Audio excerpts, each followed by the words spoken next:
What is the Naughty Knots series NFTs that has been teased by the SafeMoon team over during the SafeMoon Sunday AMA? Well, I'm going to give you guys some information that they have shared with us so far, as well as my thoughts and my opinions on this. Before I do get into it, just a quick side note, I am not a financial advisor. This is not financial advice. Everything I'm sharing is my own opinion. It's my own research. I highly encourage you to go do your own research. With that being said, let's go ahead and get on into this video.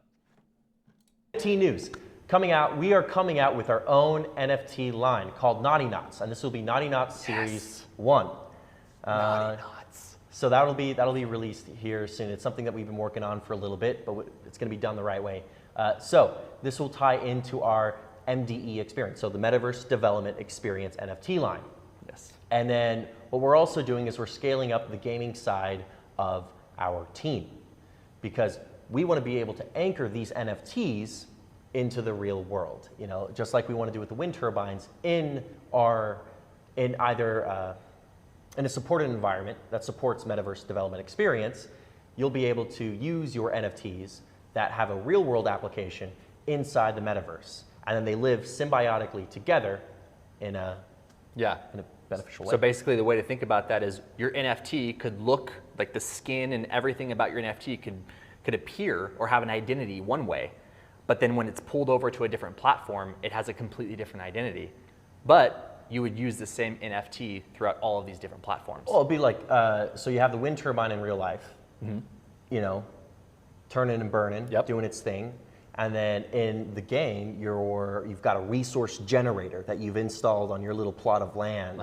And it's generating resources based off of the energy produced in the real world. Correct. So it's pretty cool. There's some amazing stuff that we can do with NFTs. And just like the greater crypto market, we've just only begun to scratch the surface of what you can do. Now that's a rabbit hole. Now that's a rabbit hole. And we're limited by our creativity when it comes to NFTs. And when you throw in the SafeMoon ecosystem, it just gets even deeper. And we have a lot of great things. We have a series, like John mentioned. Our first series will be the NFTs that we launched, like the Naughty Knots.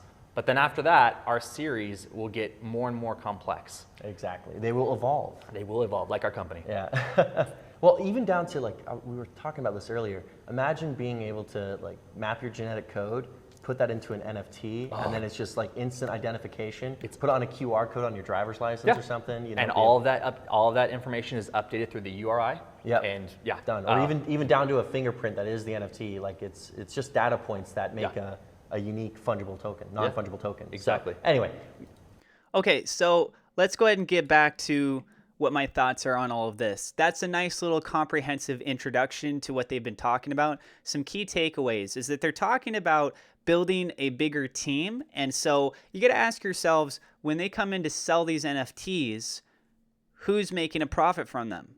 They're minting all these NFTs. If they have access to receiving some funding off of the back end off of them, I think that's great. The reason why I think that's great is that they can continue to expand. As this company does grow, you're going to need to have more employees. Do you think Amazon could operate with only 10 people or 100 people? No. As they continue to expand out into bigger projects, you have to be able to outsource. And people don't want to work for free 99.99% of the time. People want to get paid, right? So where is the money coming from to be able to supply all this stuff? So I think that very well the creation of the NFT series could be allocated towards the same objective goal, the 1% of the transaction fees for the growth fund is being set for. So being able to hire new individuals for marketing purposes, just having an NFT series is a high demand market for sure, and it's a growing industry space. And as we've been learning, there's a lot of opportunities behind NFTs that just haven't been fully realized quite yet. Another big takeaway is that they sort of suggested it, to me at least, it sounds like the idea of the wind turbines in real life being tied in with your little device that you put on your plot of land in your digital space, that's just sort of an introductory phase. We very well could end up seeing them tie this to other things in real life. What about solar panels? When they finish with the wind turbines, or they're ready to roll those out, they did talk about the fact that they are interested in going into solar panels in the past. They just said that it's more efficient with the wind turbines because those ones can work 24/7. Right? Whereas solar panels, you're only going to get results when the sun is out. So I think it's very possible that we could see other forms of renewable energy that get incorporated in with this metaverse concept. I hope that they take my suggestion. I made a video in the past. I'll go and touch on it again here. Is that imagine if you could combine augmented reality with the ability to mine digitally your resources as if it was mineral rights. Imagine if you could lease off your land so that other people can mine your digital rights. And in your digital space, based on procedural generation, you have essentially the opportunity of getting these different kinds of resources. And one of the things that Ryan has talked about in this video, you guys just heard him talk about this, is how NFTs could transfer across platforms. They might have certain characteristics and look a certain way in one platform, but that same NFT will perform a little bit differently in another sense.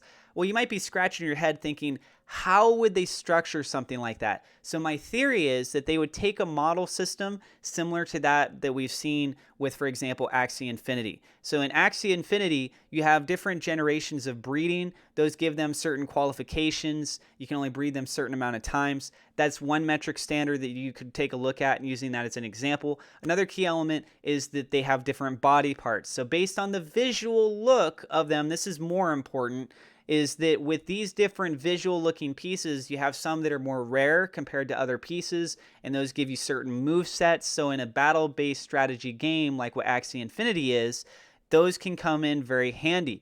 And then you also have, of course, when you're doing your breedings between them, there's certain percentage of chance of you getting an offspring that has combinations of these things. And then over time, they become more valued as assets. So imagine if you had these body parts on this Axie Infinity and this NFT, and you could import this NFT, which has its own little contract code, right? It's part of a smart chain. If you could import that into another platform ID, and it's pulling the same sets of information, what body parts, and it says, hey, if it has this body part, it actually gets this perk benefit on our platform, and it carries over into transitioning to different sets of results, right? So you still have an NFT that's now broad encompassing rather than just being a one-off for one game and that's it and it's done, right? So if you can create it as a big, more appealing thing, then I think that's definitely something that's possible moving forward. That's going to be a huge opportunity there. Okay, another thing is that when you look at these series, you'll oftentimes see things like Bored Apes. Again, we also just talked about Axie Infinity, but I think this is something that's very likely we're going to see with what they're developing as well. The idea of naughty knots, they didn't spell it out for us, but it sounds like it's, you know, you're good and then you're naughty. So I think it's that naughty, and then the knots is sort of a play on the word astronauts. And that would make a lot of sense since it's SafeMoon, and we've had a lot of astronauts and going to the moon and things like that. So I think the knots part is more likely the naughty. It could be spelled a couple other ways, but I think it's more than likely the naughty knots, sort of like how these are called Bored Apes, and have that just sort of appeal there. So they did mention that they're going to be rolling out other series. They said that we just kind of scratched the surface on what you could do with NFTs. He even talked a little bit about incorporating your genetic code into driver's licenses and things like that. But I think that was more just about fun talk. You kind of heard the way John sort of went like, oh, you know, like this is a fun little thing to kind of talk about. It doesn't necessarily mean that they're going to be going into that. They very well might in the future. I'm not saying that they won't. But let's try and keep everything a little bit more grounded, a little bit more realistic right now. John does have background ties with the CIA in the past, his family ties, things like that. So it kind of has a connection there. But I think generally we're trying to have a mass appeal to everyone, and they're trying to see if they can keep themselves a little bit at bay with how much the government involvement comes into play with this. So we'll wait to see, we'll see more. We have to wait to see more what's going to take place with that. But I think that there's so much opportunity behind this that people do not fully realize. And this NFT series could open up a whole slew of different doors. So I'm excited to see how they continue to move this forward. And the last note on this is that they mentioned, oh, you have your little generator on your plot of land. I've talked about this before. A lot of people have talked about this before. I think that there will be a digital marketplace where you can be able to buy plots of land. And if you can use augmented reality, you can use phones as your device to access this virtual space and interact with everywhere in the world. It'd be a very interesting mindset for sure, especially if you set up a marketplace. Lots of opportunities there. If you have SafeMoon as a transaction fee, that could play in with the reflections and the burning mechanisms and really help out the whole community as a whole too. Let me know what you guys think about this. Speaking of NFTs, I do have my own NFT series. I got a link in the description. I've sold my first 4 pieces. I doubled the listing price of each one. My newest piece is currently up for sale. It is 1,600,000 SafeMoon. My next one I plan on minting at 3.2 million SafeMoon. So if you guys would like to go check this out, there is a link in the description. I appreciate everyone that has purchased my art so far. I'm glad that you guys really like it. If you're new to the channel, we are trying to get to 20,000 subscribers. Don't forget to hit subscribe, hit the thumbs up like button, click the bell icon so you know whenever we go live. Thank you so much. God bless. And also, thank you to our Patreon supporters. I nearly forgot. Shout out, thank you to Xavier Zamora, Victor Choice Mothers, 1010 Buns for being higher level patrons. Also, YouTube members, thank you guys so much. Kathy Brady, our newest YouTube member. And then we also have JJVV and Joser Sparky, our newest patrons. Link in the description. Thank you guys. Have a great day. Bye.